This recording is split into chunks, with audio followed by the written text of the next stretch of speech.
In this video, I'm going to give you a UFO disclosure update for the new year, 2023, to whet your palate and prepare your soul for the year of disclosure. So I know in January that the UFO subject is going to blow up again because new information will be coming to light.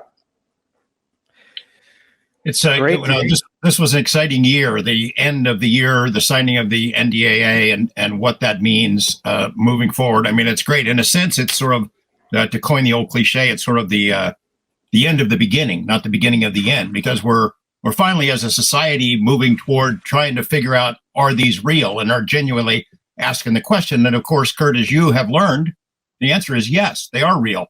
And now maybe, in the years to come, Aero, NASA, various scientific organizations that are now openly interested in the topic can address the bigger questions, the really important ones.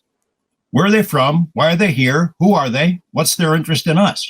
Once we get beyond the obvious question that our society has struggled with for 75 years, then we can start digging into the good stuff. And the tools are now in place to do that. Jeremy and I are aware of some of these whistleblowers who've been standing by, ready to chime in and tell Congress and others what they know. And in fact, we know that some of them have already done so. And when this comes out, it's assuming it comes out, man, it's going to be an explosion. George Knapp stated that in the years to come, Aero, NASA, and various scientific organizations can begin to address the bigger questions once we establish the validity of this enigma. Bigger questions such as, where are UAP from? Why are they here? Who's behind the wheel? And what is their interest in us? And indeed, I do anticipate this cosmic explosion, if you will, emerging in 2023 and beyond, because I do think that the consensus will grow that we are dealing with a true scientific mystery that exceeds questions about conventional technology coming from adversaries and so forth. And very interestingly, I am witnessing new scientific organizations popping up all the time. And while their focus right now may not be so much on what intelligence is behind this phenomena, I think that is inevitably where a lot of these scientific organizations are ultimately going to focus on.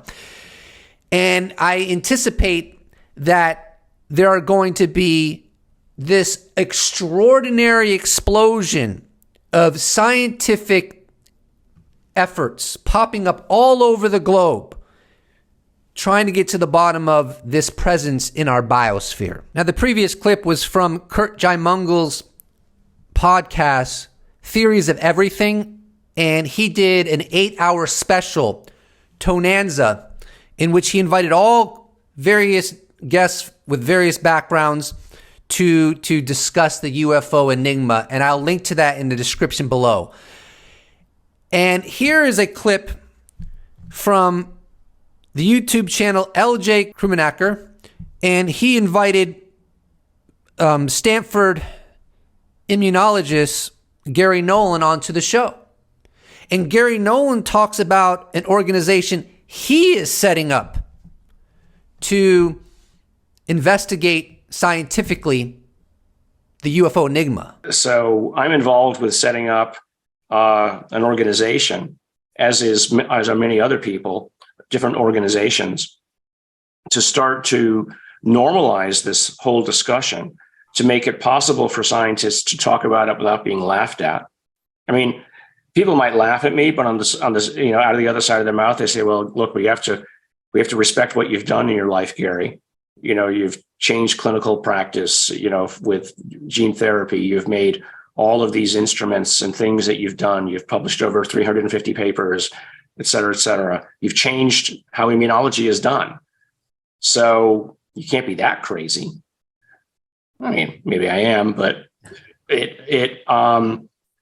it's exciting because now, because of not just me, but what Lou Elizondo and Chris Mellon and a number of others who are on the inside have managed to do is we've opened the conversation up and made it serious. I anticipate that Gary Nolan's new organization will ask those bigger questions that George Knapp cited, namely, where are they from? Why are they here? Who's behind the wheel? And what's their interest in us? That will be a key conversation among scientists, including Gary Nolan's new organization, going forward, in my opinion. But wait, there's more. So here's an article from Politico that was published on October 19th, 2022, covering a new scientific organization dedicated to getting to the bottom of the UAP enigma. The article is titled, New Territory, America's Top Aerospace Sleuths Join UFO Hunt. The country's largest organization of technical experts has concluded that recent incursions pose a safety hazard to aircraft, by Brian Bender. And here's an excerpt from the article. America's top aerospace engineers and scientists are joining forces to protect us from UFOs. The country's largest organization of government and private sector technical experts is launching a project to study unidentified aerial phenomena after concluding that recent incursions by mysterious craft pose a safety hazard to military and commercial aircraft, according to people involved in the effort. The American Institute of Aeronautics and Astronautics, which include among its members the country's largest defense and NASA contractors, has established 3 committees to study the technology, how incursions affect pilot and passenger safety, and to coordinate with government agencies and international researchers also focused on the topic. We're stepping in a new territory, said Ryan Graves, a former Navy fighter pilot and defense contractor who is co-chairing AIAA's Unidentified Aerospace Phenomena Community of Interest. He's joined by Ravi Parapu, a planetary scientist at NASA who is studying the potential habitability of Earth-like planets. But he said that scores of members of the 30,000-strong AIAA, drawn from aerospace contractors, government agencies, think tanks, and startups, have already signed on to the effort and are super excited about what we are doing.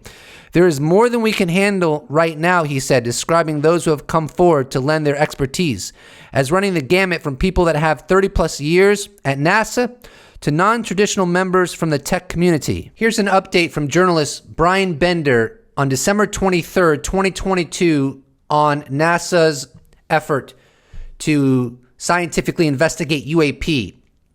He writes, the NASA boss, Senator Bill Nelson, tells me the agency is trying to determine if its satellites or other space sensors have picked up unidentified anomalous phenomena that could help the Pentagon and other national security agencies investigate hundreds of reports of UFOs. Quote, our sensor data looking back at Earth on this particular satellite, does it have any information that would clarify what that object is as identified by others, Nelson explained. Has the space agency, which established the independent UAP study team in October, have such corroborating data? I don't know, Nelson responded. That's why we formed the committee. Nick Pope chimes in.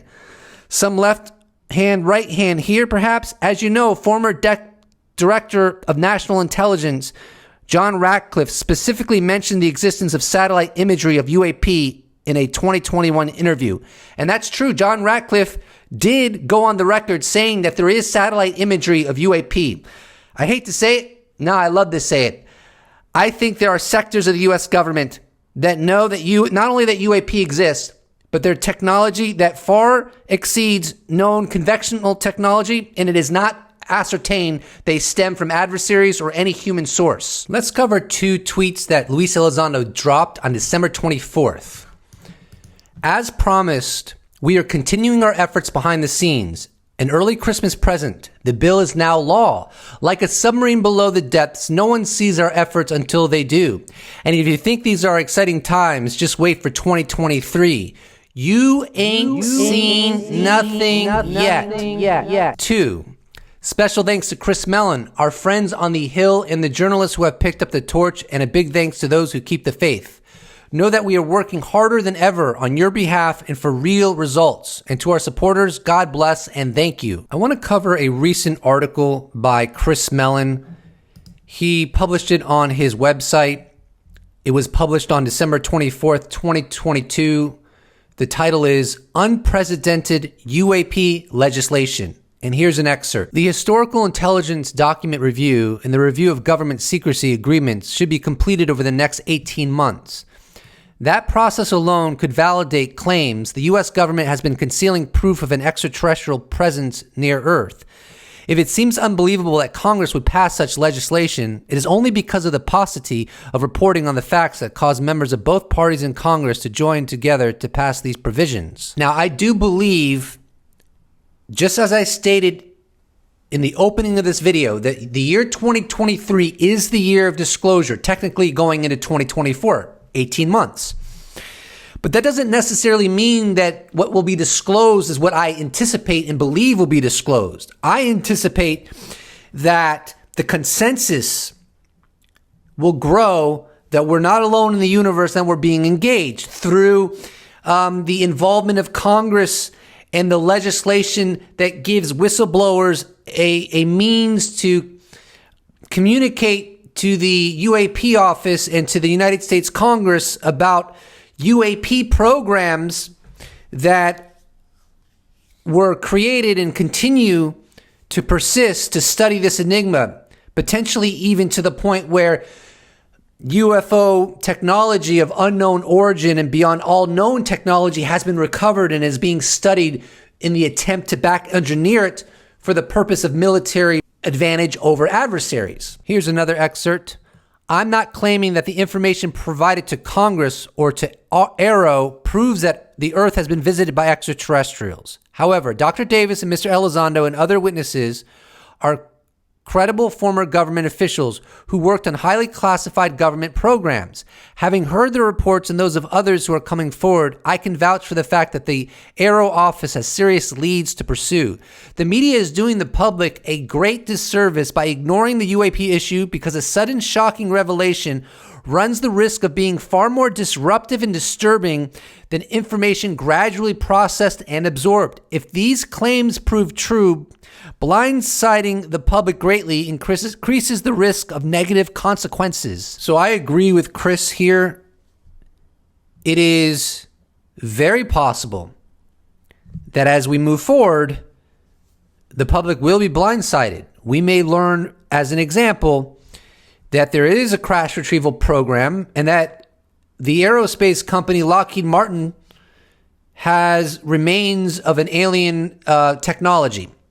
If that happens, because the media has not been sufficiently reporting on the new UFO legislation and where this might all be heading, we as a society might be blindsided, and it coming so out of left field indeed increases the risk that people will react irresponsibly or in a way that is not as filled with preparation, if you will.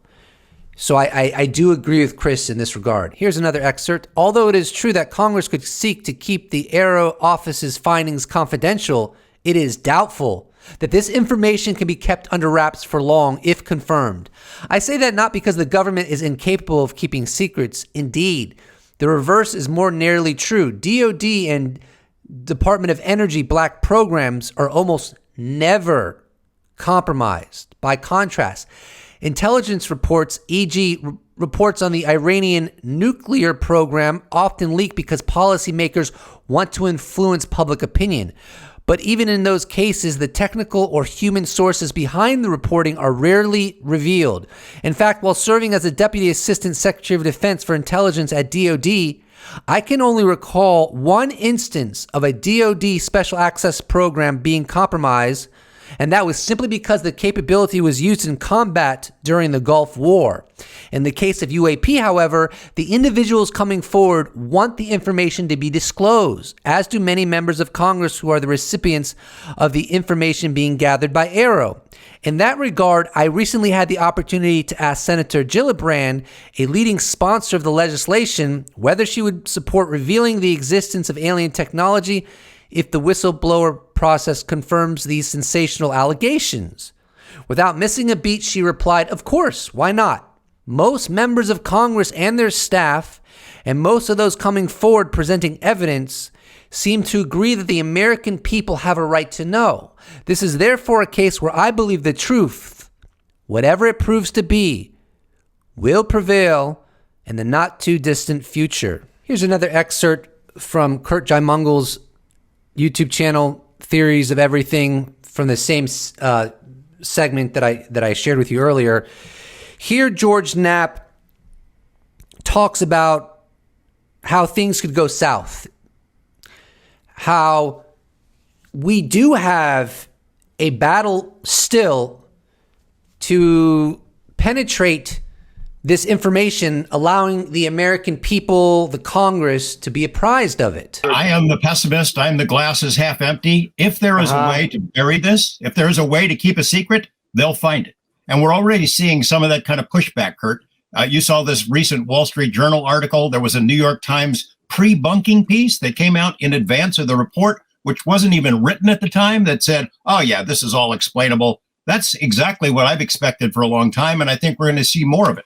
The closer Congress and the public get to answers, the closer we get to actually seeing or learning about the goodies, the metamaterials, pieces of scrap metal of unknown origin, craft, maybe bodies, the harder the pushback is going to be. If I were Lockheed and I had this stuff, I wouldn't give it back to us. In an interview from October 21st, 2021, Kurt Jaimungal of Theories of Everything asked Luis Elizondo, is there any other reason the powers that be, if you will, do not want you to discuss the UAP enigma that is beyond national security reasons? And this is what Lou had to say. Is there another reason outside of national security that they don't want you to disclose what you may disclose, or they're worried you may?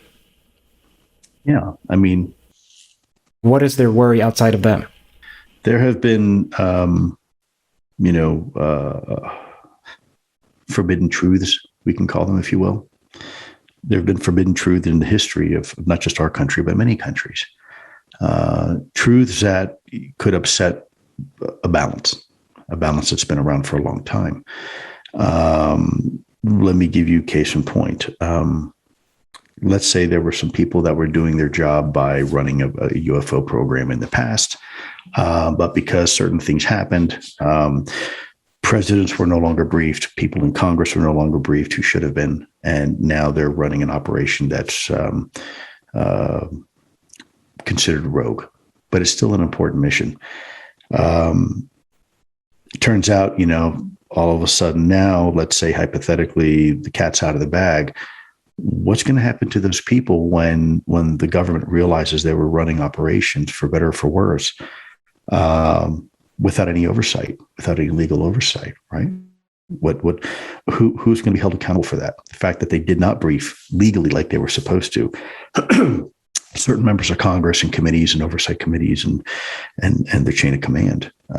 That's potentially criminal action. So Elizondo stated forbidden truths that could upset a balance that had been around a long time. And he was speaking of a structural balance between those that are maintaining the secrecy and controlling the secrecy within government and aerospace companies and other people, such as government officials in Congress. And surely disclosure will upset that balance.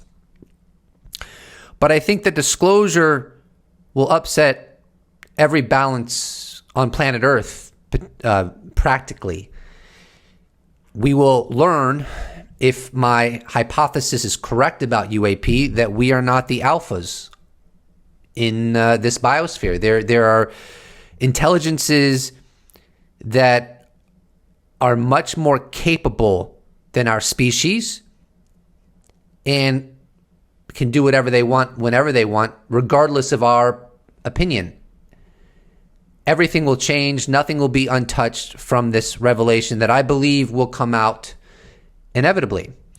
And in that light, I want to share with you an article that was published today from Liberation Times, January 8th, titled, "Is a UFO Church Committee Coming to Congress? Lou Elizondo says he would support creation of new committee to get to the bottom of this enigma. Here's an excerpt. Following the signing into law of the fiscal 2023 National Defense Authorization Act, NDAA, in its unidentified anomalous phenomena UAP provisions, former ATIP director Lou Elizondo has told Liberation Times that he would support the idea of establishing a committee which could quickly and accurately get to the bottom of the enigma. Liberation Times understands that various branches, agencies, and offices within the Department of Defense, DoD, and the intelligence community have previously and continue to operate UAP programs, currently unknown by Dr. Sean Kirkpatrick, director of the UAP office, known as the All-Domain Anomaly Resolution Office, ARROW.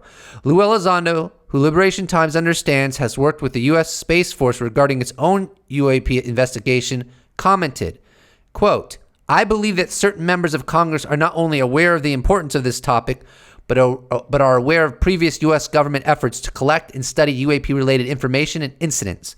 Now that ARROW is no longer under the chain of command of my old office, the OUSDI, I would support increased authorities to Dr. Kirkpatrick in order to identify all U.S. government entities, both past and present, who may have been or are involved in UAP studies. During my time at ATIP, we were made aware of previous efforts, so it is only logical that Congress and ARROW be made aware too. I would support the idea to establish a committee to quickly and accurately get to the bottom of this enigma. Liberation Times understands the idea of something akin to the Church Committee of 1975, which investigated abuse by U.S. intelligence agencies, has been contemplated by some members of Congress since UAP whistleblower language was published in July 2022's version of the Intelligence Authorization Act. So here's a key quote from that excerpt. Elizondo stated, during my time at ATIP, we were made aware of previous efforts, so it is only logical that Congress and ARROW be made aware too. Well, according to people like George Knapp, Jeremy Corbell, and others, including Elizondo, Congress has been made aware of previous efforts. And when we cite previous efforts in this context, we're not talking about OSAP. We're not talking about ATIP. We're talking about other programs that have not come to light, in my opinion. Luis Elizondo has stated that he went to some kind of function with people from national security, and he met some guy that told him that he did what Elizondo did in the 80s, that being direct some kind of program to study UFOs. And if you've looked at astronomer Bernard Haish's articles that are no longer up on the web, but they were, and I have the receipts, a lot of people do, Bernard stated that ATIP was able to find a UFO crash retrieval program through official channels, but we're not able to get access to it. We're not given the clearances to get access to it. So when Elizondo says that he was made aware of other programs, I think he knows what he's talking about. The Washington Post today, January 8th, dropped a little video featuring various people, including Chris Mellon and Senator Kirsten Gillibrand. It's 8 minutes in length. It's all about UAP. It's titled, This Just In, We Don't Know What UFOs Are. UFOs are real and the government is aware, but that doesn't mean we know what they are and that they are signs of alien technology. Here's a quote from Kirsten Gillibrand from that Washington Post presentation. And I quote, under all circumstances, you need to know what it is. Because if it's an adversary, let's say it's Russian or China, you better know what technology they have. And if it's other, then you also need to know that. Like you really need to know the answer and use as much scientific capability as we have to make those determinations. And if we don't have enough scientific capability, then increase the scientific capability. Great quote. Kirsten Gillibrand has been a hero for this movement, in my opinion, and she acknowledges that it might be other, which is just another way of saying something truly exotic, not stemming from adversaries. And you can use your imagination on what she's indicating. Here's a quote from Chris Mellon from this same Washington Post video presentation, and I quote, The progress that's been made might not have been made if those videos had not leaked and captured so much attention and sparked so many questions. And I think if the public can see more of what some of the pilots are seeing and radar operators are seeing and other military personnel are seeing, their level of interest would be much higher. Their demands would be much greater, and the system responds to that. Chris Mellon is 100% correct. Luis Elizondo has been on the record stating that there are much better videos out there, and that the FLIR one, the gimbal, and the Go Fast videos are some of the least compelling of the videos that the U.S. government has of UAP. And based upon witness testimony, even the videos that they released to us, we only got small snippets of it. And lower resolution versions of the originals, and even those videos are much more impressive if we could see the totality of them, which we have not been able to. And then there are other videos within the inventory of the U.S. government of UAP that are even way more impressive, as I understand it. Now, will we get some of this better evidence released in the year 2023? I don't know, but I think there's a decent shot as this progresses, because people are going to be like, okay, you know, this whole discussion is going in the direction of exotic technology out there of unknown origin. Can we see it ourselves? Can we paid for it? Can we see the work? And I think that part of the discussion will become more loud as time progresses. Now it's time for your dessert. On December 26, 2022, Shannon Scott stated on Twitter, update on Luis Elizondo's book. Rob Heatherly One and I recently spoke with Lou and asked how his book was coming along. He said there's some hoops that still need to be cleared, but expect its publishing sometime in 2023. So Lou has spoken about this book in the past, and I'm going to take the liberty to share with you a clip or two from Vinny's YouTube channel, Disclosure Team. And of course, a link to that interview will be in the description below. But here is where Luis Elizondo goes into what the book is about and how he approached it. I'd like to switch this round and first of all start off by congratulating you on the recent announcement that you're bringing out a book. So congratulations on that. Now, thank you. A lot of people saw this headline article within the Hollywood Reporter that the book will reveal shocking details. And now we all know what people on social media like. A lot are speculating and making claims that it's a pay-for-disclosure tactic, which, of course, they're going to. Can you just set the record straight, please, and so we can... Yeah, I mean, first of all, what I'll say is that I'm writing the book. Second of all is that the intended audience is for a lot of people that have never even gone onto UFO Twitter. What I will say, and I won't go into any more detail than this, is that the purpose of the book is going to be very, very apparent when it comes out. And I think people who know me are going to be like, that clever guy. People who don't know me are going to probably wind up having to eat some of their words. It's funny to watch social media and people go way out on a limb and start making speculation, wild speculation. It's a money grab, it's pay for play. Okay, well, think that if you want to. But when the book comes out, and people really they read it and go, holy crap, this makes sense. Now we understand why you did the way you did it when you did it. Will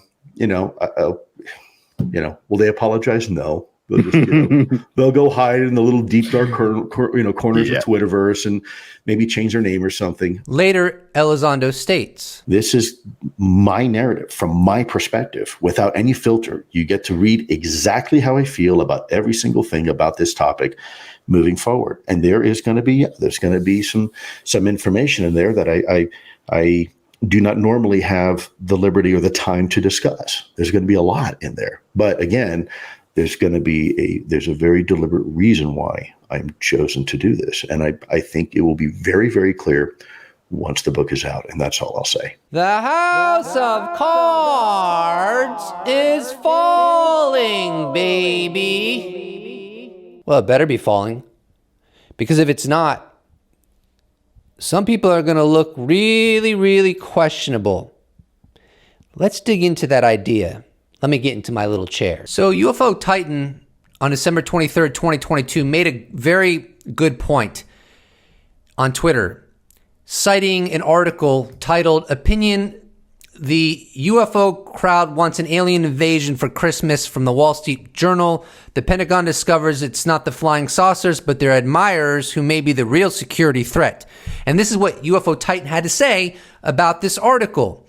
Interesting aspect of the piece is that Gillibrand and Rubio had their names brought up in semi-derision. Politicians don't like to be mocked, and it may become a political necessary for the polls behind this push to bring forth some substance. Now, that article is one of a couple, frankly, that George Knapp was speaking about, the pushback toward this coming out.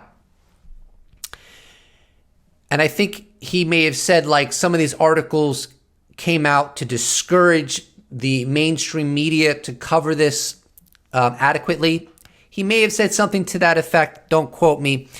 But I find UFO Titan's point very valuable, because let's just think about it for just a moment.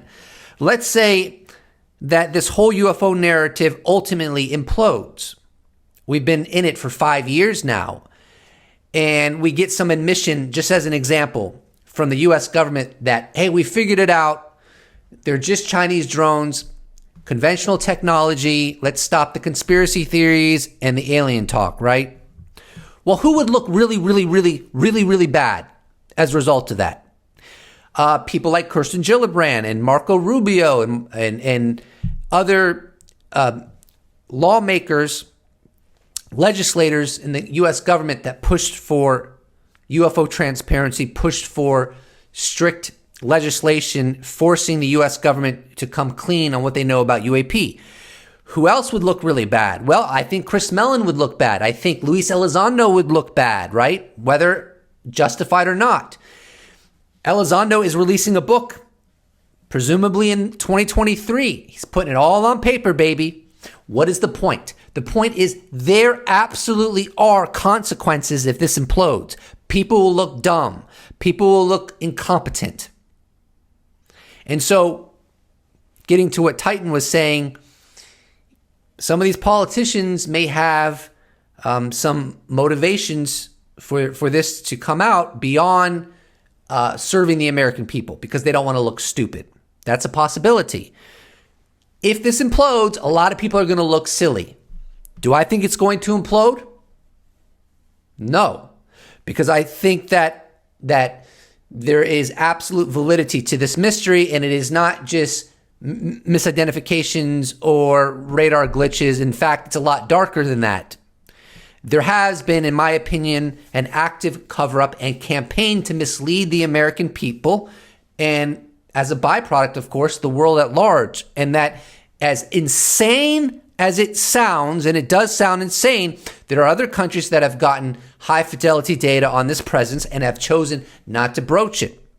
The discussion of why this has been covered up is beyond the scope of this video, but suffice to say, there really are no advantages for governments to come clean on this from their perspective, it could be argued. And being as risk averse as governments are, knowing with certainty this presence is real, but knowing next to nothing about this presence, why would they want to come clean? But indeed, we're in 2023, and now we have the UFO legislation, right? Which allows hypotheses to be tested. So instead of getting an obnoxious believer or an obnoxious skeptic trying to tell you what the truth is, now we have what I would consider a bona fide scientific experiment. And I'm just echoing Chris Mellon here. Now that this legislation is in place, we have hope of getting to the truth of what the government knows with whistleblower protection and future UFO reports and so forth. So no more obnoxiousness about your arrogance. We don't care about your arrogance. We don't really care. We care about facts. And that is what the legislation is going to facilitate. Capiche? The very last thing I want to cover in this very lengthy UFO disclosure update for the new year is that Jay Stratton, known as Axelrod in the book Skinwalkers at the Pentagon, will be at AlienCon that takes place on March 4th and 5th. It's a UFO conference. Skinwalkers at the Pentagon was written by James Lukatsky, Colm Kelleher, and George Knapp, and it has been said that this book has become only more important than ever before to read. So if you haven't read it, it's highly recommended. I plan on reading it again. I'll put a link to the book in the description below. It will be an Amazon affiliate link. So if you actually click on it and buy something, I'll get a small commission. Anyways, I'll read Jay Stratton's profile as provided by Alien Con, which he will be speaking at. Jay Stratton, Defense Intelligence Officer and former Director of the UAP Task Force, a highly decorated intelligence officer. John J. F. Stratton Jr. retired in early 2022 as a Defense Intelligence Senior Executive with over 32 years of combined military and federal service. He worked the topic of unidentified aerial phenomenon, or UAP, on behalf of the U.S. government, both as a subset to his daily duties and as a full-time position for over 16 years. This experience culminated in his selection as the first director of the UAP Task Force on interagency whole government team tasked with standardized collection and reporting of UAP sighting. Stratton's career spanned across multiple agencies within the national intelligence community, IC, including the Office of the Secretary of Defense, Joint Staff, USS Straticon, Naval Air Systems Command, diplomatic experience in 2 U.S. embassies, and multiple military units, both stateside and deployed. He was a senior representative for the IC, that's intelligence community, with key congressional committees, and a senior advisor for the White House's Office of Science and Technology Policy. Additionally, he spent 28 years in uniform, both enlisted and as a commissioned officer in a variety of active duty and reserve positions in both the U.S. Army and U.S. Air Force Reserve. He's a really, really important person when it comes to the UAP topic. I know a while back, Luis Elizondo said someone will be coming out of the shadows, maybe to replace him or to help him to get the message across. Don't quote me on that. That's my memory. But he might have been referencing Jay Stratton. And Jay Stratton definitely has a lot of important things to say about the UAP topic, considering his past involvement in it. It's a really excellent sign that he is speaking at this conference, and this may be an indication that we're going to be hearing a lot more of him. And I think that'll be very beneficial as we move forward in this disclosure process. Now that's a disclosure update, my friends. Wow, long, tedious, but worth it. I want to provide the best information I can for you, my lovely audience. Thank you for your support in every way that you give it. Please do not forget to subscribe. And if you'd like to support this channel, you can check out my merch shop where I sell t-shirts. You can become a patron. You could become a YouTube member. You could give me a one-time donation. All those potentialities are in the description below. Or you could just slap a like on this bad boy, and I will appreciate it so very much. And you're still watching. Please put in the description box below 2023 so that I can read that comment and know that you watched my video up until this point, and I can feel all warm and fuzzy inside. Thank you so much, and I look forward to seeing you in the next episode. Special thanks to all patrons, YouTube members, those that have bought merch, those that have given me a one-time donation. I couldn't do without you. Thank you so much. See you in the next episode.